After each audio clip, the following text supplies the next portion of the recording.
Good evening. Welcome to Authentic Expressions. My name is Mige Kalim, and today's focus is The Juggle is Real, Mastering Work Family Balance. We are grateful for Laurel Ridge for supporting this program, sponsoring this program.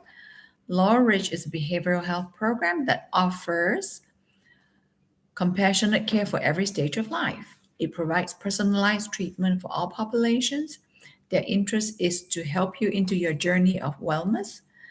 There are services for children, adolescents, adults, military dependents, active duty service members, veterans, and first responders. They offer inpatient services, outpatient services, substance abuse treatment, and residential treatment. Call 210-491-3591. Laurel Ridge is open 24 hours a day, 7 days a week. Their mission is to save lives, heal families, create hope. All right, welcome. So the topic is The Juggle is Real, Mastering Work-Family Balance. Okay, I see some familiar names. Grateful for all the people that support this program and show up consistently. Welcome, Brittany, Serene, Kevin, EK. Glad you are here. So, what questions might you want to see answered specific to having work family balance? Hi, Sandy. Welcome. Good to see each of you. Yes. While waiting for you to type your questions, I'm going to read a quote by Dolly Parton. Don't get so busy making a living that you forget to make a life. So Dolly Parton says this: don't get so busy making a living that you forget to make a life. And another quote is: balance is not something you find, it's something you create. So, what are some questions? I see Brittany has a first question. Thank you. How do we model healthy balance for our children without narrating stress as the price of success? So, very nice job. I like the fact that you put healthy balance because children need to see the other side of it. So, don't be just focusing on promotion, accomplishments, performance, success, and all the other stuff. But if you find yourself building, nurturing relationships, having balance, having contentment, having serenity, having harmony, when they see you live the life that you so busy promote, then they too will be able to find the healthy balance. Because when children watch us, they don't listen to our words as much as they observe what we do, and that is how we pass on our gifts to them. So when you want to pass on anything to your children, make sure you live it, not tell it. Many times words have little meaning, but your action speaks volumes. So think in terms of how you want to have balance, how you find time to build harmony, build contentment, find fulfillment in relationships, in things that bring you joy, and not be so gung ho, hone in on always achieving, accomplishing. All right, welcome, Monica. Good to see you. Sandy has a question. How do you decompress after a heavy session so you are present at home? Excellent question. Yes, how do we all decompress? How do we put the burdens of work at work or in outside of the home? So think of times that you need, the amount of time that you need to help you unravel, to help you sort things out. And sometimes to decompress, you need to give yourself permission to talk about it for 15, 20 minutes. I just need 15, 20 minutes to unravel the pieces, to get all the toxins out of my head.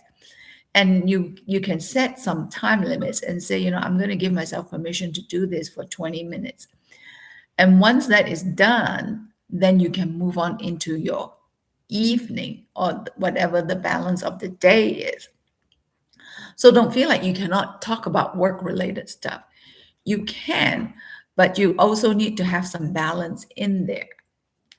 So don't think about, so think about setting some time limits related to how much time you want to give yourself and your partner to decompress, where you talk about it and then move on, and then kind of switch gears, and then be present. So when your children watch that you do not let work stress linger all day, not all night long into the family time, then they appreciate it. Then they know that you are present for them. And like I said last week, whenever you have children, it's also important that you spend 15 minutes, 20 minutes with them one on one, so that they know that they get your full attention during this time.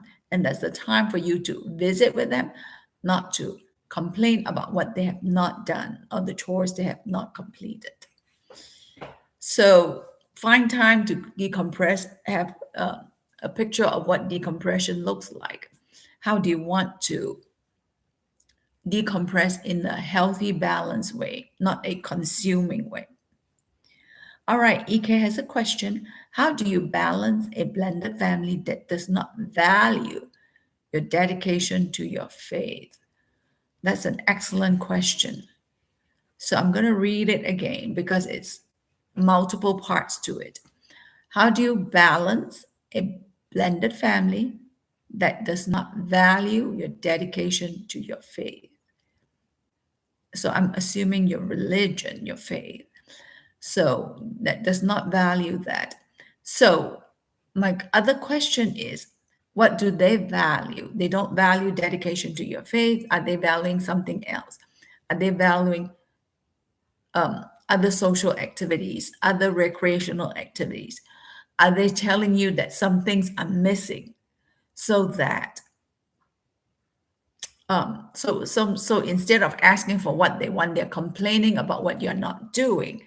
So I would find out, I would dig deep to find out what is it that they value, what is it that they want, so that then there is balance in the family time together as a blended family. And in blending families, it takes about 3 to 5 years for families to blend, to get into momentum, to get into the to see how the different parts of work, the emotional pieces, the physical schedule. So all these are important to remember. So even though when you blend a family, it doesn't mean things happen fluidly. It takes a lot of time, a lot of effort, a lot of negotiation for families to blend cohesively. So many times when families come together, they think, okay, my job is to discipline the children. No, when you come into a blended family, your job is to get to know the children, not to discipline them. So it is very important that you you build trust in the relationship and get to know the children and see what is it that is important to them in the priorities of time frame. Then you can negotiate pieces. Then they won't complain about what you do, but then they also get pieces of what they want to see happen, what they enjoy in the family. All right, welcome Zach, and welcome. There are some of your names, Croc 999. So I have to know your name. Okay, GM 5271. Welcome, glad you're here. So tell me what questions you have related to work-family balance. Garland, all right. Welcome, Garland. Glad you're here. So in finding work-family balance, think about, welcome, Victoria. So in finding family balance, think about what you want to see happen. You want to see more harmony. You want to see more contentment. You want to see fulfilling relationships. Christian Rodriguez, welcome. Thank you for all this clarification of your names. I'm so glad you're here. All right, Brittany has a question. I'm a single mother, so my question is from the perspective of a single parent. All right, how do I protect my ambition without feeling my child like my child is paying the cost? What an excellent, excellent question. Yes, how do you protect your ambition, your priorities, without having to sacrifice your relationship with your child? That is a great point. So, in your ambition, and my assumption is that your child is middle age, not middle age, like middle school, high school-ish, rather than a toddler. So, how do you coexist with your ambition and also build a strong relationship with your child? So there's a different way of looking at it. So how can you balance the two? How can you honor your own interest, your own passion, and also have a connected relationship with your child? When children are older, I would have more conversations with them about what you are struggling with because they can understand concepts of what you're struggling with. And the other thing is they can also give you input. So I would have these conversations with them that you are struggling and you are trying to find balance. And the picture is not clear. And what is a good way for you to still pursue your ambition and still maintain a close connected relationship with them? That you want to be in, you know, be in enjoying the activities, enjoying time with them, and also have balance. So while you may not totally get, you know, to have all the ambitions fulfilled, but what can you do that is going to be as close as it can come? So I would find time to have conversations because many times we just assume that our children don't understand what we are struggling with. But when you converse with them, when you present a problem to them, it makes your struggles real, and then they appreciate it because you're consulting them. Because then they feel important, then they can be part of the solution. So I would have conversations with them, and you may want to talk about why is that fulfillment, the ambition important to you? Are you fulfilling a dream that you did not get to fulfill early on in life? So I would share those undercurrents, the things that you don't see and share. So like, why is these ambitions so important to you? So have your child understand that. When people understand things, they can be more supportive. But when they don't, it can be seems like, it's like a selfish thing. So always have conversations to help people understand you better. Okay, welcome, Kevin. So your question is, how do you find a balance with a partner who has different values regarding work commitment? Yes. So the different values is, I wonder what differences are experienced. Is it more lackadaisical? Is it more work heavy, work committed? Are they more work committed or they are not supportive of your work values? So how do you find balance? Again, to me, when there is any tension, any struggle, I would find time and say, I would really love to talk about it to understand what the differences are, what we are struggling with.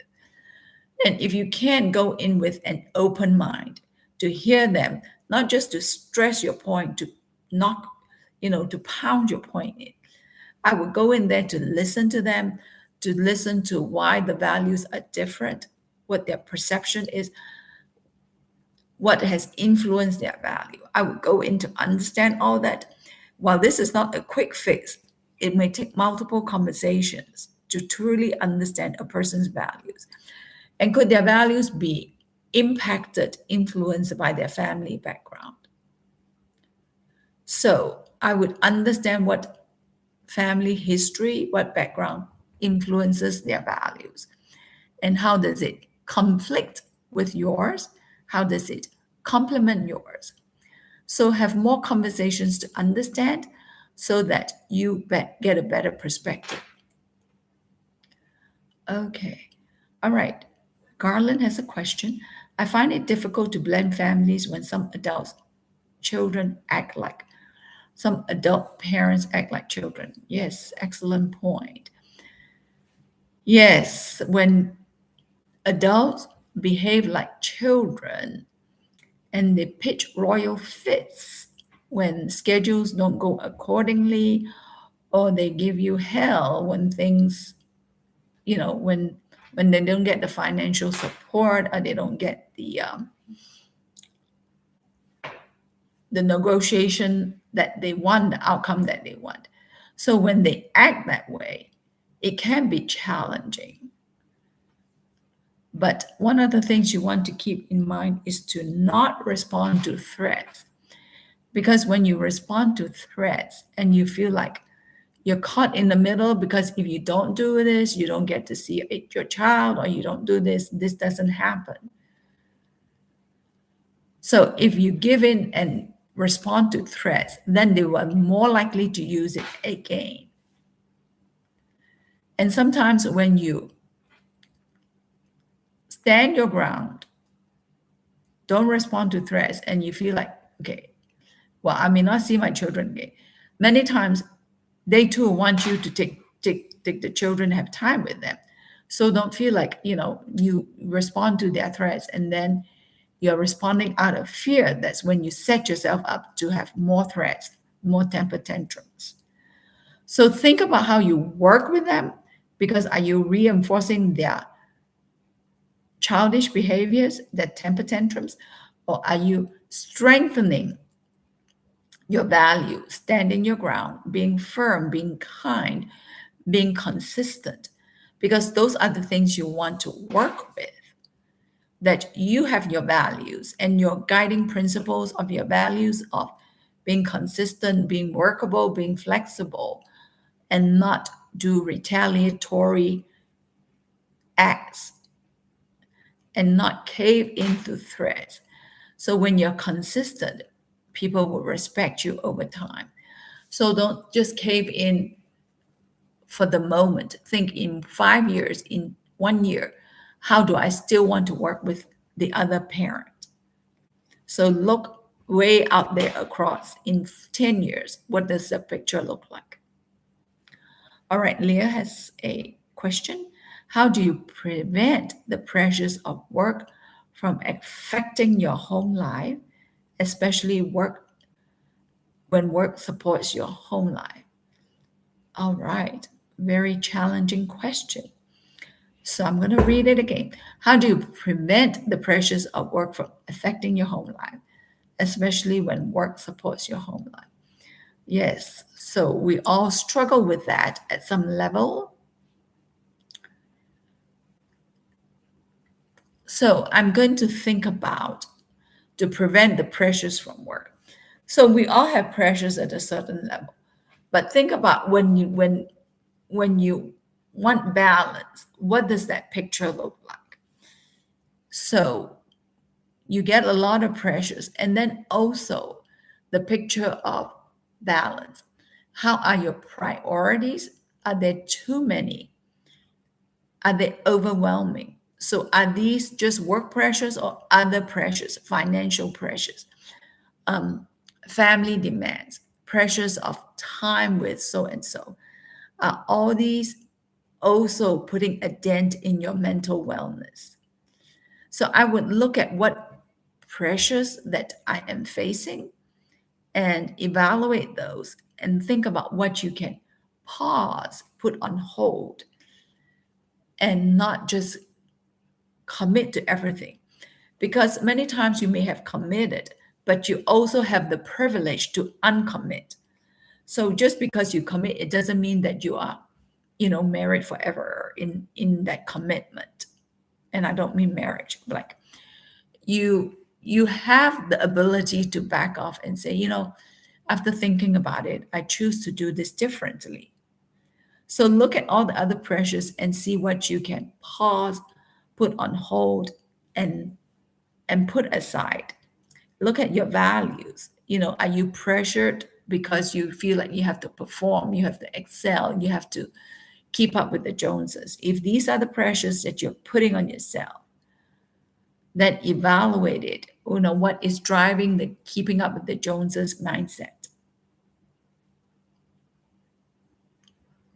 So evaluate your values, your principles, your priorities, and look at what you want to keep and what you want to discard. So many times we think things are important. Really, if you examine it, reflect upon it, it has different weight. Okay, Christine, what is some advice or steps to not burn out from work and family?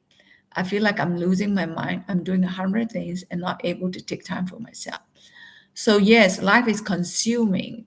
So instead of saying that, okay, how do I stop the train? I want you to think about the picture of what you want to give up, what you want to include in your life. Are you wanting to have more priorities that is specific to you? Are you wanting to have time to say yes to you? Don't think always about saying no to people, but think about saying yes to yourself.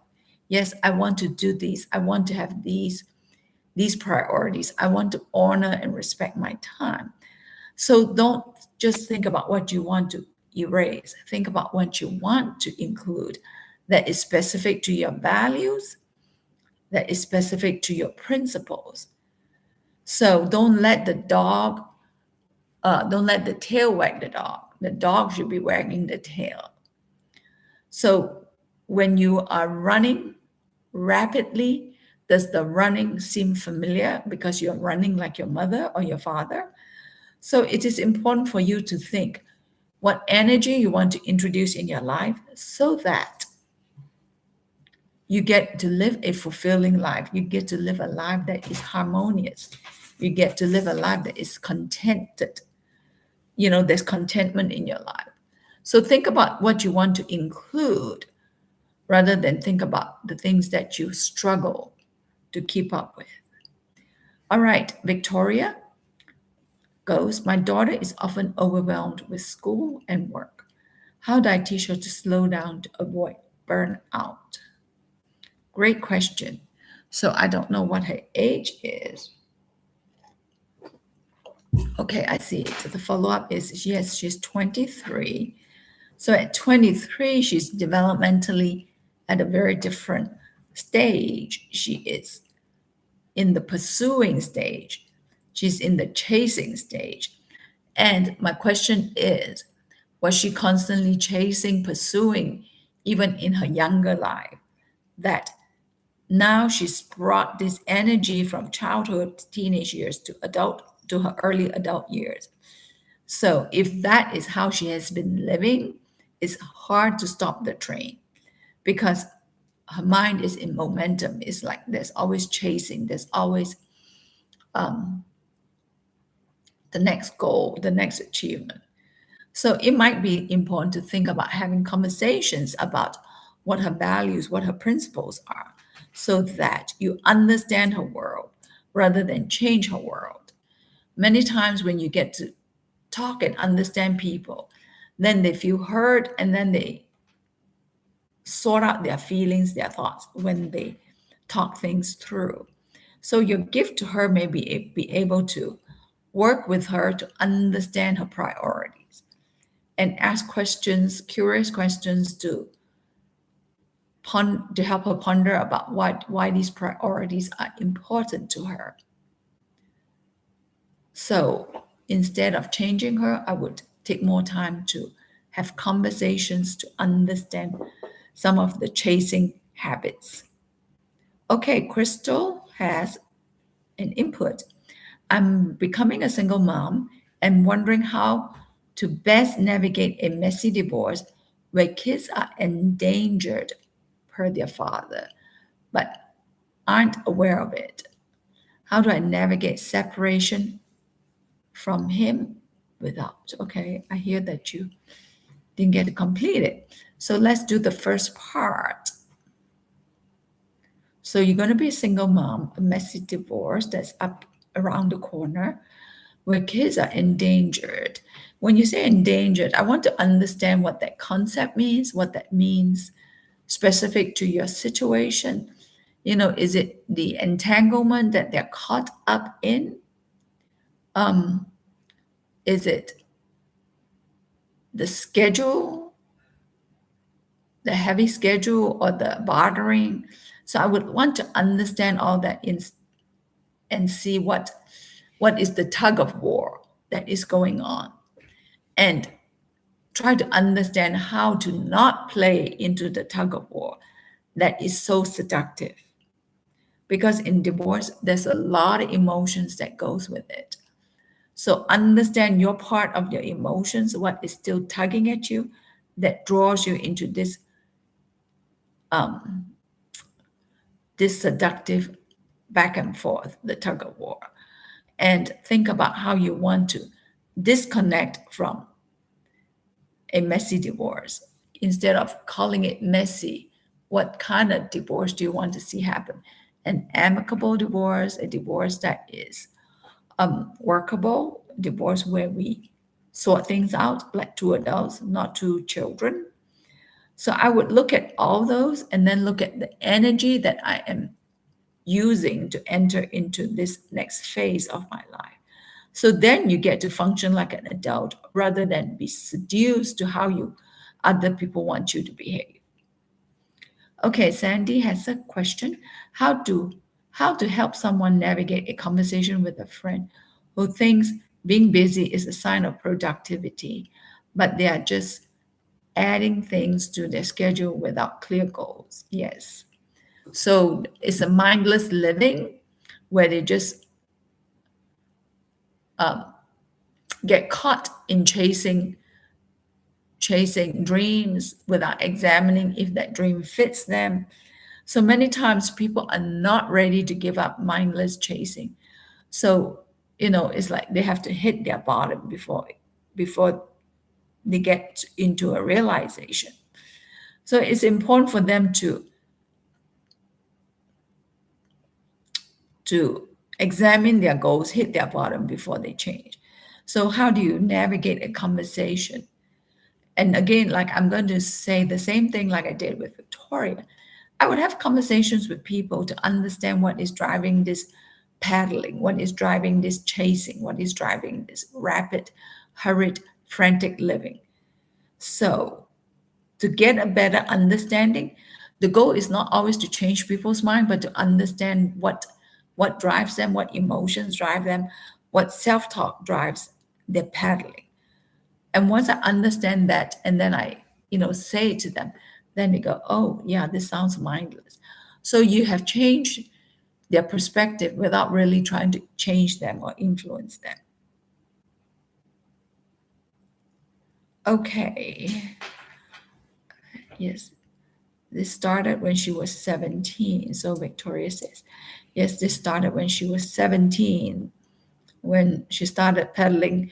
And it could be that she is pedaling fast and hard because she's trying to keep up with the Joneses. She's trying to keep up with her friends. She has some dream that she's trying to pursue.